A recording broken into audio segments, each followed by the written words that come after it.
네, 이 시간부터는 이제 그 신약 성경을 통해서 본 하나님의 경륜에 대해서 함께 나누겠습니다. 저는 이 큰 제목을 의로부터 돕는 해 이렇게 제목을 정해봤어요. 먼저 누가복음 1장 1장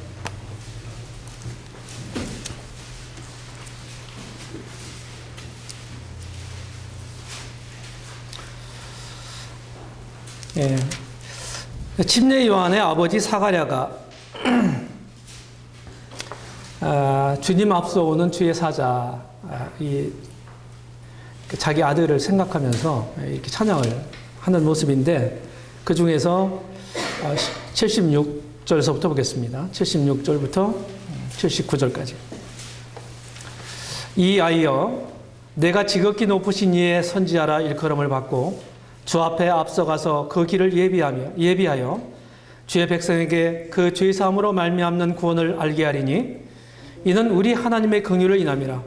이로써 돋는 해가 위로부터 우리에게 임하여 어두움과 죽음의 그늘에 앉은 자에게 비치고 우리 발을 평강의 길로 인도하시리로다 하니라.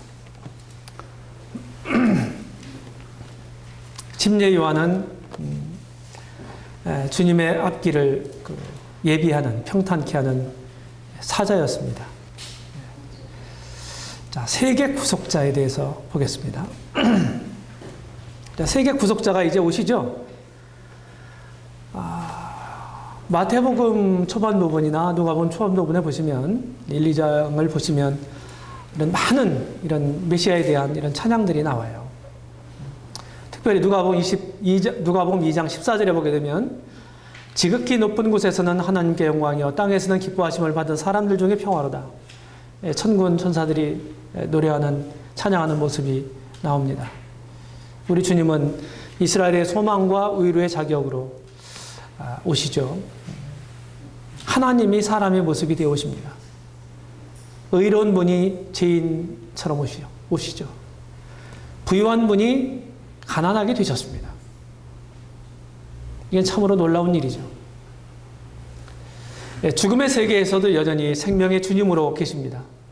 요한복음 사도 요한이 우리 주님에 대해서 쭉 소개를 하면서 그 안에 생명이 있었으니 그 생명은 곧 사람들의 빛이다. 이렇게 말씀했습니다. 새 시대에 하나님의 메시지가 있습니다. 제사장 사가랴에게, 침례 요한의 아버지죠. 그리스도는 하나님의 아들이시다. 이렇게 찬양을 합니다. 침례 요한이 그 선교자로 맞죠? 그 다음에 두 번째 메시지는 처녀 마리아에게, 주님을 잉태했던 처녀 마리아에게 마리아가 이제 이렇게 선포한 거예요. 누가복음 1장 26절 이하에서. 사실은 나단 선지자가 다윗에게 했던 약속이 지난번에 소개해드린 다윗 언약입니다. 다윗 언약. 사무엘 하에 기록되어 있죠? 근데 그거에 대한 재확인이에요. 마리아 언약은요. 그 다음에 그리스도는 구주시다. 이 사실을 우리 주님의 의부였던 요셉에게 선포합니다. 아주 중요한 핵심입니다. 구속자가 되시기 위해서 하나님의 아들과 다윗의 아들로 오십니다. 하나님의 아들은 신이란 말이고 다윗의 아들은 사람이란 말이죠. 그래서 우리 주님을 참 하나님이시면서 참 사람이시다 이렇게 표현을 합니다. 어려운 말로 우리 주님의 신인성, 양성론이라고 합니다. 구주에 대한 구주 탄생에 대한 찬양들이 네 남자가 찬양을 해요. 침례 요한의 아버지 사가랴, 목자들, 동방박사들, 그리고 시몬. 구주가 오실 때까지 눈을 못 감고 이 노인이 기다렸어요. 그러면서 주님을 보면서 그가 찬양합니다. 이제 내가 평안히 돌아갈 수가 있겠습니다. 얼마나 그 약속한 메시아에 대한 약속을 붙잡고 기다리고 있었는지. 이 시몬이란 이 믿음의 사람이에요. 그리고 세 여성이 축하를 하죠. 엘리사벳도 잉태한 다음에 가서 엘리사벳 집에 가잖아요. 유대 산지에 있는. 그곳에 갔을 때 막 찬양을 하죠. 마리아 찬양하죠. 또 과부인 84년 성전에 늘 기도로 섬기던 여선지자 안나가 찬양을 하죠. 이제 이런 모습들을 봅니다. 자, 역사적 사실로서 성경을 보겠습니다. 우리 주님은 하나님이 사람이 되신 겁니다. 참 이건 아이러니한 거예요. 오늘날 이 기독교 안에도 이런 사실들을 믿지 않는 사람들이 있어요. 성경을 가지고 있고 하나님의 이름을 부르고 있는 사람들, 믿는다고 하는 사람들 가운데도 성경에 기록되어 있는 우리 인간의 지성으로 이해가 안 되는 그런 부분들에 대해서는 믿지 않습니다. 이적들도 안 믿고요. 예수님의 이런 하나님이 사람이 되셨다고는 이 처녀 탄생도 안 믿고요. 부활도 안 믿고요. 그런데 기독교라고 하는 간판을 가지고 있습니다. 아버지의 뜻을 따라 오셨고요. 그리고 빌립보서 2장에 보게 되면 차원에서 오셨어요. 자기를 비어 종의 형체를 가지셨습니다. 이 땅의 낮은 곳으로 저 하늘에 천군 천사들에게 둘러싸여서 참으로 찬송을 받으시고 높임을 받으셔야 될 우리 주님이 이 땅에 오신 거예요. 모든 종교는요, 자기들이 생각하는 그 신이 요구하는 그런 요구대로 우리 사람들이 열심히 살고 적선을 하고 노력을 하고 선하고 이롭게 살아야 된다고 생각합니다. 부단히 노력하죠. 그런데 여전히 못 미치던 게 인간이죠. 그렇죠? 될 수 없는 방법을 될 수 있다고 착각을 하고 하는 것입니다. 막연하게 이렇게 하면 잘 되겠지, 잘 봐주겠지. 근데 하나님은 안 되던 것을 아시기 때문에 사람들을 당신의 그 거룩의 표준에 오라고 하는 게 아니라 하나님이 내려오셨어요. 우리에게 눈높이를 맞추신 것입니다. 그게 사람이 되신 거예요. 인간 구원사의 가장 중심점이 뭡니까? 주님의 오심입니다. 주님이 이 땅에 오셨어요. 주님이 이 세상에 탄생하시면서 뭐가 바뀌었어요? 역사의 전환점이 된 거예요. 시대의 전환점이 된 겁니다. 그렇죠? AD와 BC로 나누지 않습니까? 주님의 탄생 기점으로. 그렇죠?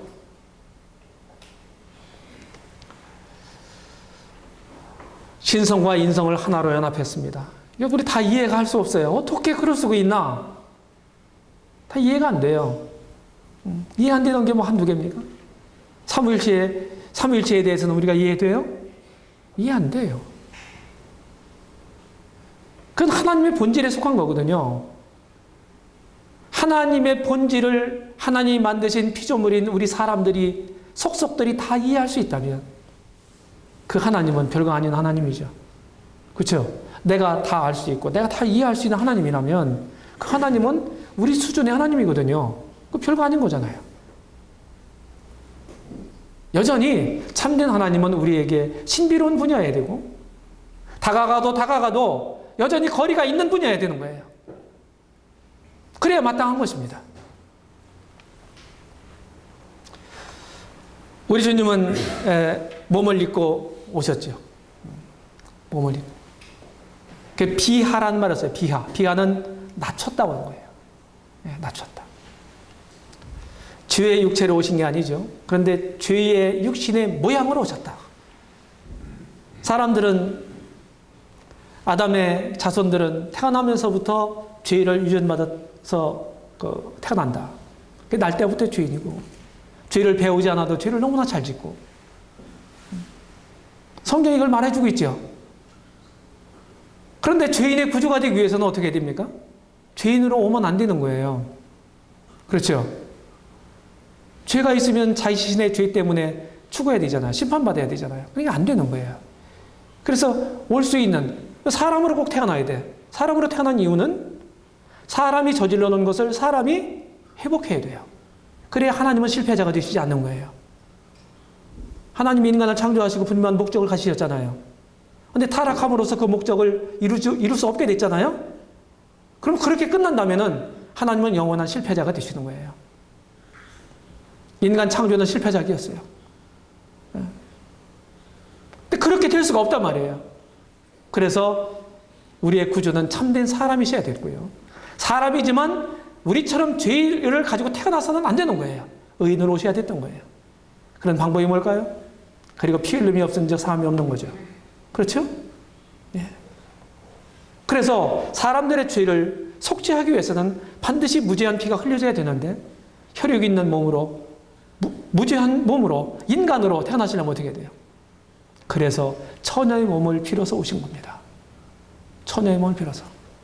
어떻게 처녀가 이기나? 우리 이성으로는 안 되잖아요. 하나님 하실 수 없어요? 우리 같은 사람도 하나님이 만드셨는데요. 처녀가 애기 못 낳게 해요? 하나님이 뭐 그럴 수 없는 분입니까? 그럴 수 있는 분이란 말이에요.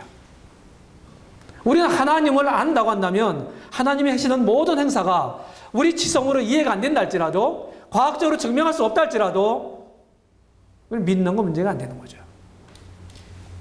그래서 믿음을 필요로 하는 거예요, 성경은요. 물론 이해하고 우리가 믿고 받아들이고 그런 면도 있지만 다 이해가 안 되는 부분도 믿음으로 받아들일 수 있다고 하는 사실이 얼마나 감사한지요. 종의 형체를 갖췄다. 우리 주님은 성경에서 보게 되면 마지막 아담, 둘째 아담 이런 표현을 쓰잖아요. 그렇죠? 첫째 아담이 첫사람이 실패한 것을 마지막 아담, 둘째 아담이 회복시키는 거예요. 우리는 첫째 아담에 속했던 사람들이죠. 멸망받을 수밖에 없었죠. 근데 믿음으로 둘째 아담에 마지막 아담에 속한 사람이 됐죠. 그렇죠? 그리스도 안에 있잖아요. 그래서 영원한 영생을 누릴 수가 있는 것입니다. 마지막 아담이 되기 위해서 우리 주님은 인간이 되셨어요. 천한 인간으로 태어나서 구속자가 되신 겁니다. 그래서 이런 역사적 형태는 영원한 사상을 구현하는 수단에 불과한 거죠. 그 다음에 이제 예수 그리스도라는 명칭이 있어요. 예수라는 이름. 아들을 낳으리니 그 이름을 예수라 하라. 이는 저가 저희 백성을 저희 주에서 구원할 자다. 이렇게 마태복음 1장 21절에서 말씀했는데 이 예수라는 이름, 이거는 한 인간의 이름입니다. 이름. 이 이름을 가지고 오셨어요. 주님이 하늘 영광을 버리시고 이 땅에 오셔서 인간으로 태어났던 그 이름입니다. 그 이름. 사실은요, 예수라는 이름이 많이 있었어요. 성경에 보면은 동명이인이 많죠? 그렇죠? 이 예수라는 이름이 히브리어로는 여호수아입니다. 여호수아. 여호수아 있잖아요. 하나님이 구원하신다는 뜻입니다.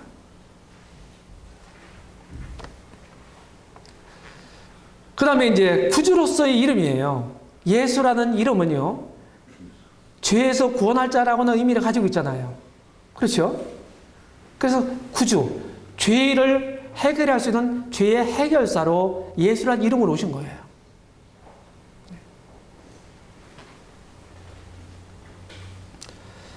그 다음에 이제 그리스도라는 이름이 있습니다. 우리는 우리 주님을 부르면서, 이름을 부르면서 예수 그리스도 우리 주 예수 그리스도, 주 예수 그리스도 이렇게 부릅니다. 믿는 사람들은. 그래서 예수님을 주님이라 부르잖아요. 그렇죠? 이 주자를 붙이는 게 굉장히 중요하다고 저는 생각해요. 주자를 붙이는 게. 늘 주님이라고 불렀어요. 성경에서도. 서신서에 잘 보시면, 자세히 보시면은 대부분이 주자가 다 붙어 있습니다. 굉장히 중요한 의미입니다. 이게 그리스도라는 이름. 그리스도는 이제 기름 부음 받은 자란 뜻인데, 구약 성경을 보게 되면 제사장을 세울 때도 기름을 부었고요. 왕을 세울 때도 그랬고, 선지자를 세울 때도 그랬어요. 우리 주님은 이런 삼중적인 직분을 가지고 있어요. 선지자의 직분도 가지고, 선지자의 일도 하셨고요. 그리고 제사장으로 일도 하셨고요. 왕으로서 또 일을 하고 계신단 말이에요. 이 주라고 부르는 그 말이 왕이란 뜻이거든요. 왕. 아까 로마 황제들이 다 자기를 주라고, 큐리오스라고 부르라고 그랬다고 그랬잖아요. 그렇죠? 그게 왕이란 뜻이에요. 임금이란 뜻이에요.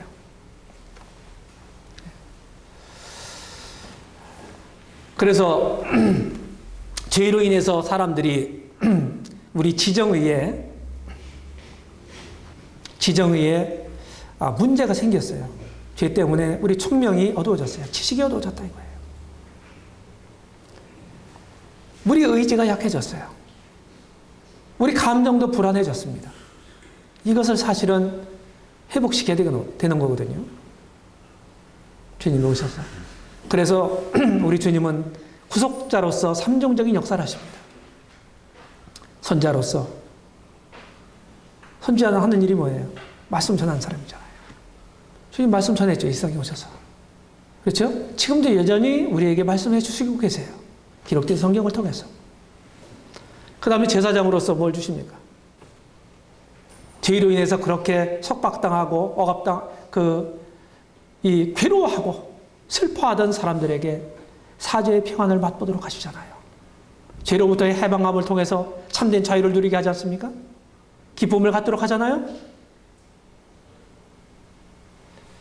이런 평강과 기쁨의 왕국을 건설하시는 것입니다. 제사장이 하는 일이 뭐예요? 제사 지내는 일이잖아요. 우리 주님은요, 본인이 직접 제사장 역할도 하시고 제물 역할도 했고 또 성경 신약성을 자세히 보면 제단 역할도 했어요. 제사 지낼 때는 꼭 세 가지가 필요하거든요. 제단이 있어야 되고 제사장이 있어야 되고 제물이 있어야 돼요. 우리 주님이 이 삼중적인 이런 역할을 했다 이 말이에요. 누구를 위해서? 저와 여러분들을 위해서. 그리고 왕으로서 의의 왕국을 건설하십니다. 주님이 나를 다스리시니까 뭡니까? 이제 거룩하고 의로운 삶을 추구하지 않습니까? 그렇죠? 죄된 삶으로부터 벗어나서 그걸 버리고 옛 습관을 벗어버리고 새 사람을 입지 않습니까? 왜 그렇습니까? 주님이 내 안에서 나의 주님으로 분명한 뜻을 두시고 이렇게 나를 인도하시지 않습니까? 진리로. 천국 메시지는 뭐였어요? 침례 요한도 사역 첫 마디가 뭐였습니까? 회개하라, 천국이 가까웠다 했어요. 우리 주님도 뭐라고 그러셨습니까? 하나님 나라가 가까웠으니 회개하고 복음 믿으라 하는 말씀이었습니다. 사자가 앞서와요. 이 사자가 누굽니까? 메시아의 사자가 침례 요한이었어요.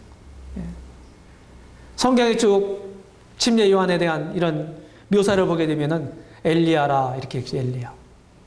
우리 주님 말라기 4장에 보게 되면은요, 내가 선지 엘리를 보내겠다 이렇게 말했어요. 그에 앞서서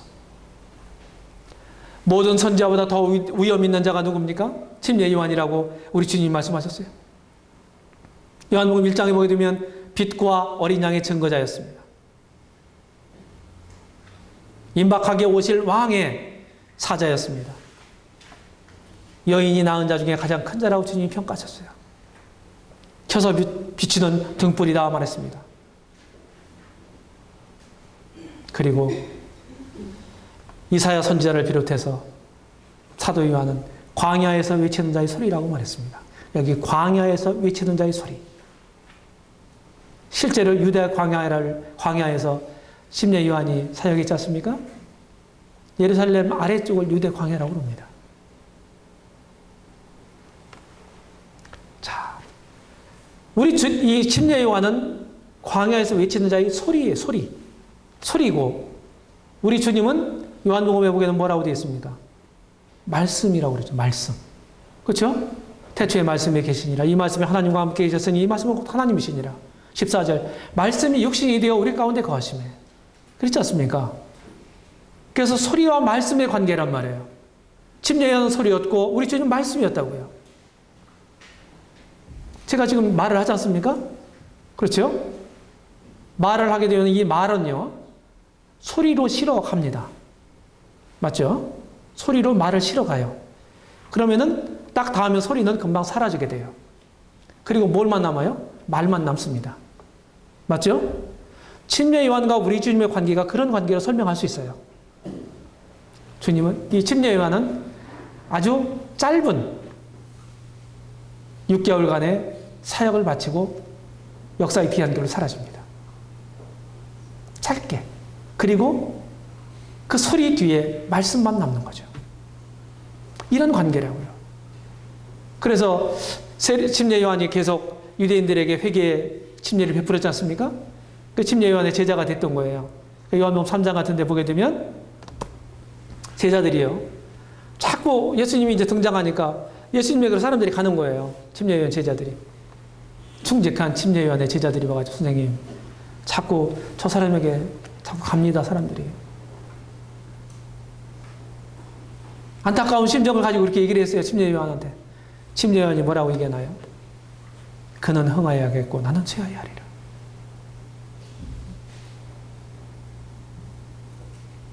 침례 요한이 되게 사람 인간적이라면요. 인간적이라면은 사실은 뭡니까? 시기 질투도 날 만하고요. 그렇잖아요. 그런데 침례 요한 마음 가운데는 온전히 하나님 뜻만 있었던 거예요. 우리도 이런 침례 요한의 심정을 가지고 섬기고 살아간다면요. 아마 좋지 않은 일 안 일어날 거예요. 다른 사람들이 잘 되기, 흥하기를 바라고 나는 쇠하기를 바라고 그 문제 삼지 않고 침례는 그렇게 해서 자기 사명을 마치고 이제 가게 되죠. 이제 왕이 우리의 왕이 계십니다. 우리 주님이 직접 마태복음 26장에서 이후에 인자가 권능의 우편과 우편에 앉은 것과 하늘 구름을 타고 오는 것을 너희가 보리라. 물론 이건 주님 재림에 대한 얘기죠.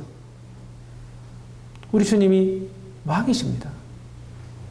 유대인의 왕을 넘어서 만왕의 왕이십니다.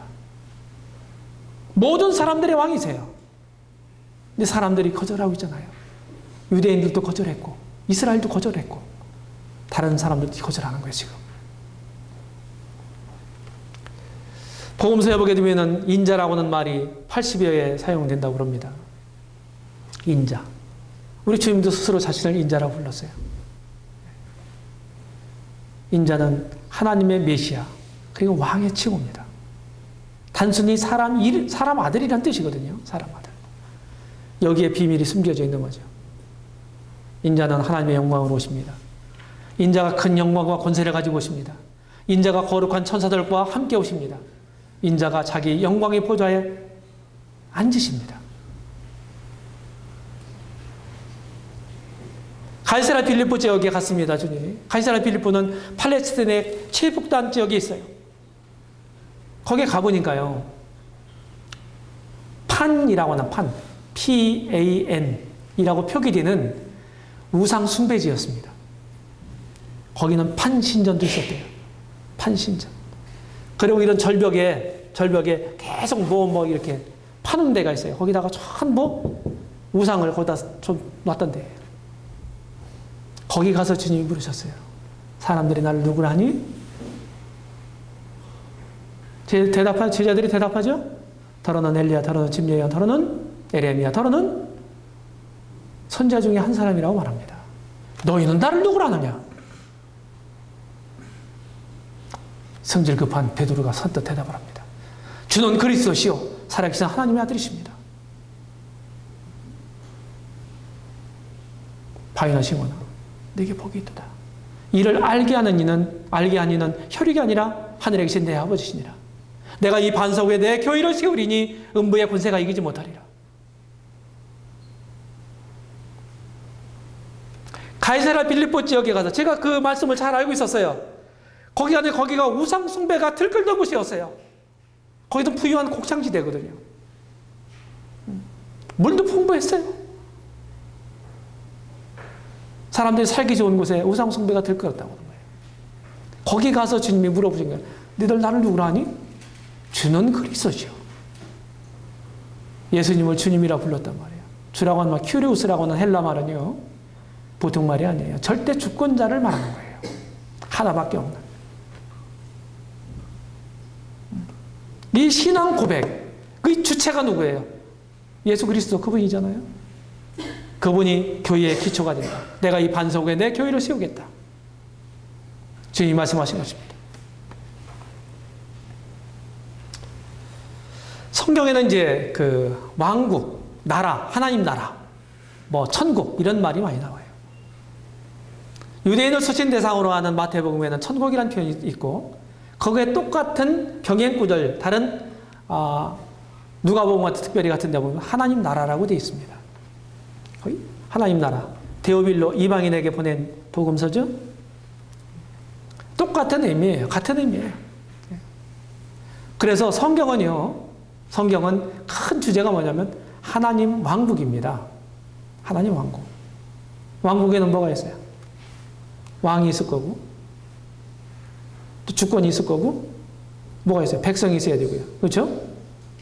국가를 형성하는 뭐가 있습니까? 네? 국토, 국민, 또 뭐가 있어요? 주권. 주권자가 누구예요? 하나님 나라의 주권자가 하나님이시다. 하나님. 그 면면이 에덴 동산에서부터 계속 이 하나님 나라는 어떻게 됩니까? 계시록 22장까지 나와요. 하나님이 통치하시고 하나님이 다스리시고.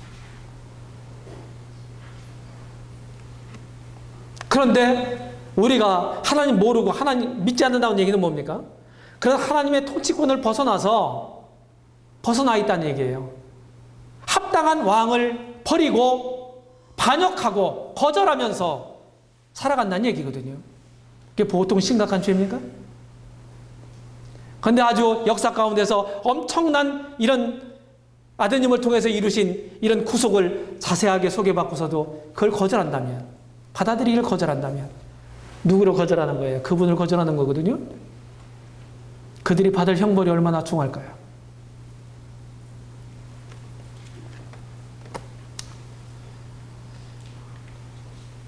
성경의 가장 큰 주제는 하나님 왕국이다. 구속이라고 하는 건요. 구속이라고 하는 것은 하나님 왕국을 회복하고 확장시키는 방편입니다.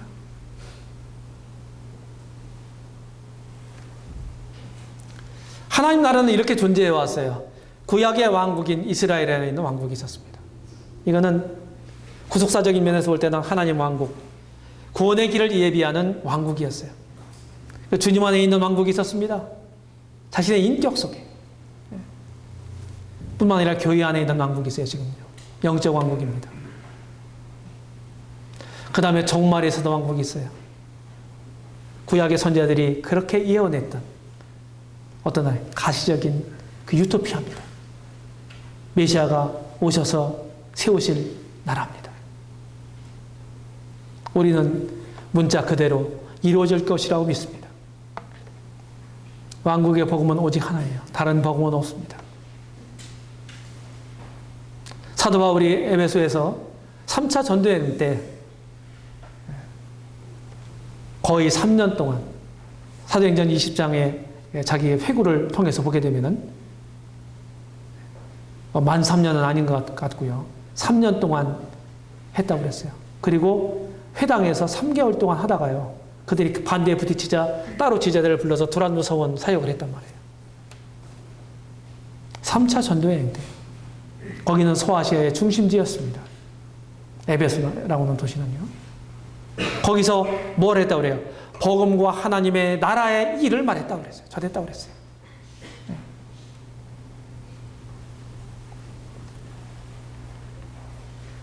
그리고 사도행전 맨 마지막 장 28장에 보면 뭐라고 되어 있습니까? 하나님 나라를 전하는데 그만한 자가 없었다 그랬습니다. 이 왕국에 가는 길은 어떤 길입니까? 그리스도의 죽음을 통해서 예비된 길입니다. 네. 그리스도의 죽음을 통해서. 네. 우리 주님은요, 필연적으로 죽으셔야 됐죠. 그렇죠? 반드시 죽으셔야만 됐던 거예요. 왜 그렇습니까? 요한복음 12장 24절에 보게 되면은 뭐라고 되어 있어요? 한 알의 밀알이 땅에 떨어져 죽지 않으면 한 알 그대로 있고 죽으면 많은 열매를 맺는다. 이게 원리거든요. 실제로 농사를 접으신 분들은 아시겠지만요. 보리나 밀 같은 건요, 가을에 파종합니다. 늦가을에. 콩 같은 거 다 수확하고, 고구마 같은 거 수확하고, 그리고 파종을 해요.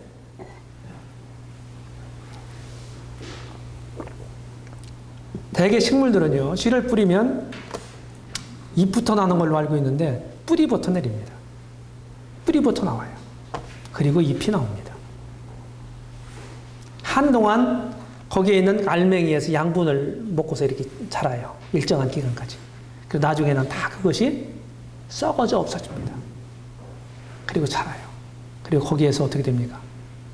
보리를 예를 들면은, 미라를 들면 똑같은 얘기인데, 하나를 딱 떨어지면요, 자라요. 그리고 밑에 많은 바디들이 있습니다. 뿌리 있는 데가. 거기서요, 다 가지치기를 합니다. 그걸 보고 좀 어려운 말로, 전문적인 용어로 분월이라고 그럽니다. 분월. 분월기가 있어요. 벼도 마찬가지고. 한 씨앗 하나가 떨어졌는데 한 대공만 딱 올라오는 게 아니고 많은 대공들이 가지쳐서 막 올라와요. 한 포기가 되는 겁니다. 그러면 한 이삭에 몇 개씩 맺어요? 수십 개씩 알맹이가 맺힙니다.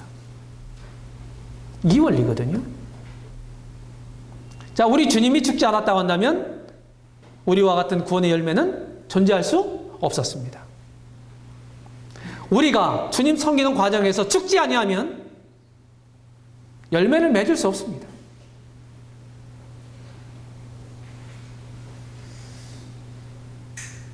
기독교는요, 죽어야 사는 종교입니다.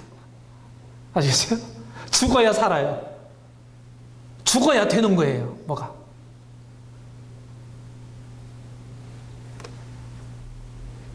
우리 주님이 스스로 버리셨어요. 안 버리실 수도 있는데 스스로 버리셨다고요. 주님의 죽으심은, 자기 목숨을 내어주심은 이 우주적 구원의 완전한 기초가 됐습니다. 우리 주님이 자기의 죽음을 부활과 영화와 관련해서 말씀하셨어요. 성전 파괴, 요한복음 2장에서 이 성전은 헐라 내가 3일 만에 일으키리라. 46년 동안 지났는데 어떻게 3일 만에 저걸 일으켜? 영적인 의미를 알지 못한 유대인들이 수군거렸어요. 요나의 표적도요, 죽으심과 부활을 동시에 예표하는 것 아닙니까? 그렇죠? 모퉁이 돌. 건축자들의 버린 돌은 뭡니까? 십자가의 죽으심이라고요. 그 돌이 모퉁이의 돌이 됐다고요. 기초석이 됐다고요. 그죠? 부활하심으로 그렇게 됐다고요. 한 알의 밀이 떨어져 그냥 그대로 있으면 아무것도 안 생기죠. 그런데 죽으면 만 열매를 맺는 거예요. 죽음으로써 부활의 새싹이 돋아오르는 것입니다. 새로운 새싹이. 왕궁 메시지는 뭐였습니까? 우리 주님은 참 지혜로우신 분이에요.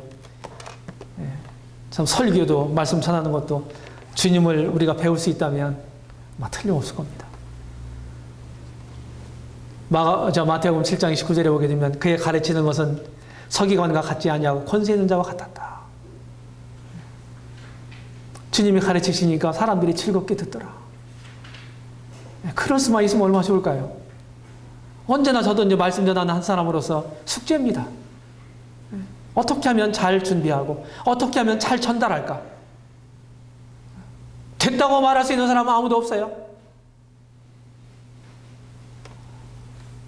지극히 지혜로운 이런 거룩하고 탁월한 권위가 있는 메시지일 뿐만 아니라 지극히 거룩하고 지혜롭고 교훈을 주는 메시지였습니다. 많은 비유를 통해서, 예화를 통해서, 그리고 반문을 통해서 질문법도 많이 썼죠. 그죠? 그러면서 교훈해 주셨어요. 준엄한, 그리고 진리에 대해서 멀어진 이런 사람들에 대해서 준엄한 심판을 말씀하십니다. 마태복음 23장 보세요. 바리새인과 서기관들, 의식하는 자들, 이들에 대해서 얼마나 신랄하게 말씀하십니까? 화 있을진저. 바리새인과 서기관들이 계속 반복돼요. 그러나 여전히 마음이 순수하고 가난하고 주님의 진리를 구하고 이런 사람들, 그런 사람들이 누구였어요? 사회의 소외계층들이었어요. 죄인들, 병자들. 자신이 참으로 비천하고 형편없는 자라는 사실을 스스로 인식한 사람들. 자기를 높일 수 없잖아요. 그런 사람들이 주님 말씀을 잘 들었다고요. 우리 주님은 죄인의 친구였고 병자들의 의사셨고 살인자에게 낙원을 약속하시는 자비로운 분이셨어요. 무한정한 요구를 하는 메시지였습니다. 제자도에 대해서 얘기해 보세요. 자기를 풍인하고 가족, 처자식들을 다 버려야 되고 모든 재산들을 다 버려야 되고 자기 십자가를 지고 나를 따라야 된다. 다 따르라는 거예요. 다 버리라는 거예요.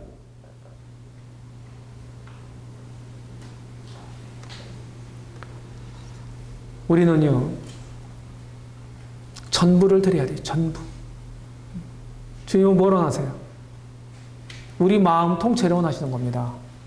우리 마음. 이런 말이 있어요. 부분적인 순종은 불순종이다. 순종했다, 어떤데 불순종했다. 그런데요, 그의 삶을 뭐예요? 불순종하는 사람으로 보는 거예요. 사사시대가 그랬어요. 사사시대가. 그래서 하나님은 그럴 때마다 계속 이민족들을 붙여가지고 그들을 괴롭게 하시고 그들이 또 하나님께 막 부르짖고 그러면 구원자 사사들을 일으켜가지고 또 그들을 구원하시고 수십 년의 평화 시대를 걷다가 다시 또 우상숭배에 빠지고 불신에 빠지고 또 하나님이 채찍을 들어서 이방 민족들을 붙이시고 이게 사사의 역사예요. 우리도 그럴 수 있다고 한 거예요. 우리도. 어려울 때는 주님 도와주세요. 화장실 갈 때는 말이죠. 급한데. 나올 때는 마음이 싹 달라지잖아요. 이게 인간이란 말이에요.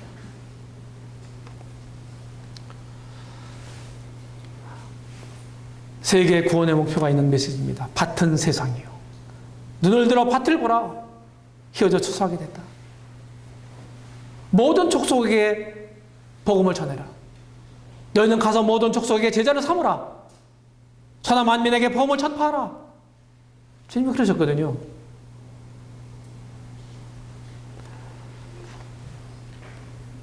주님의 이런 메시지는 아주 탁월했고 거룩했고 그리고 권위가 있었어요. 메시지 청취자는 누굽니까? 마태복음 10장에 보게 되면 이방인의 길로 가지 말라고 그러잖아요. 그죠? 이방인의 길로 가지 말고 이스라엘의 집으로 가라. 그때까지는요, 아직 이방 세계의 복음이 이렇게 뻗어나갈 수 있는 그런 때가 아니었어요. 이제 그런 어떤 경륜적인 것을 이해를 해야 돼요. 왜 하나님이 왜 여기 이방인의 길로 가지 말라고 그랬어? 뭐 좀 편파적이네, 주님도. 그렇게 생각하는데 경륜적으로 봐야 돼요. 그런 글들을. 그런 말씀들을. 결국은 이방 세계의 사도행전 10장의 고넬료 가족을 통해서요. 베드로의 환상을 통해서 이방 세계의 문을 여세요. 결국. 그리고 사도 바울을 사도행전 13장에서 이방 세계에 파송해요. 바나바하고요. 그렇죠? 이방인들에게도 문을 여십니다. 유대인과 이방인의 중간에 이렇게 맡긴 담을 허셨어요. 그래서 누구나 올 수 있도록 하셨어요. 이제 뭘로요? 십자가로 패하셨다고 그랬어요. 십자가로. 현재는 아무런 차이가 없습니다. 유대인이나 이방인이나. 사도행전 초기에요. 유대인들인 사도들, 장로들이, 리더들이요. 인식여대 유대적인 사상을 가지고 있거든요. 그런데 베드로도 계속 잡아먹으라니까 안 잡아먹잖아요. 그게 뭘 가리키는 거였어요? 이방 사람들을 가리키는 거거든요. 유대인들이 하찮게 여기는, 가증하게 여기는 그런 곤충들처럼, 곤충이 상징하는 바처럼 이방인들을 그렇게 하시하는 그런 것들을 바로 잡아주는 역할을 하는 겁니다. 인식을 바꿔주는. 지금은 오직 하나의 복음과 하나의 교회만이 존재합니다. 이 왕국의 영광은 무엇입니까? 백성을 위해서 죽으신 큰 왕이 계세요. 네, 큰 왕이. 우리 주님이 종처럼 죽임을 당했지만 어떻게 됩니까? 나중에는 귀인으로 돌아오죠. 주님이 많은 비유를 하셨죠.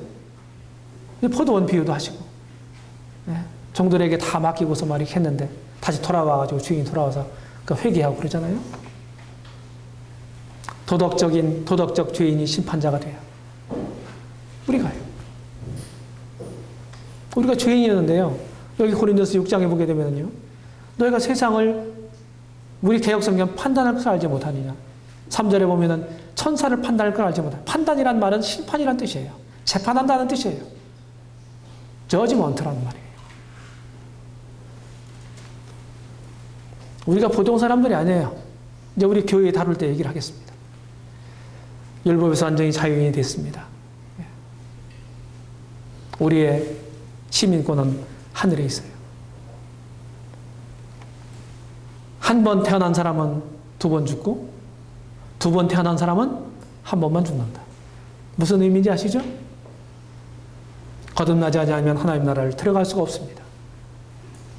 믿는 사람들은 배자 같으나 성자요 약한 것을 자기 영광으로 삼는 영웅이 있고 멸시받는 자로 하나님이 높이 들어주시고 하나님의 도성으로 땅의 통치가 있게 되고 작은 무리이지만 바다의 모래만큼 무수하다.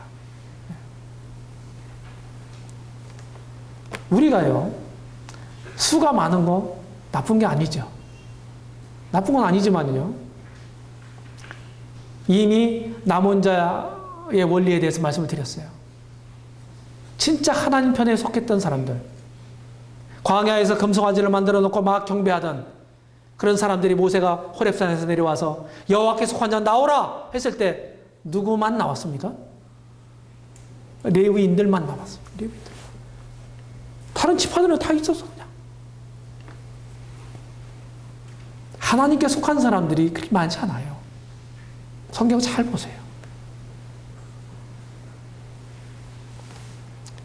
하나님의 남은 자 중에 한 명이 내가 되어야 되는 거예요. 이게 중요한 것입니다.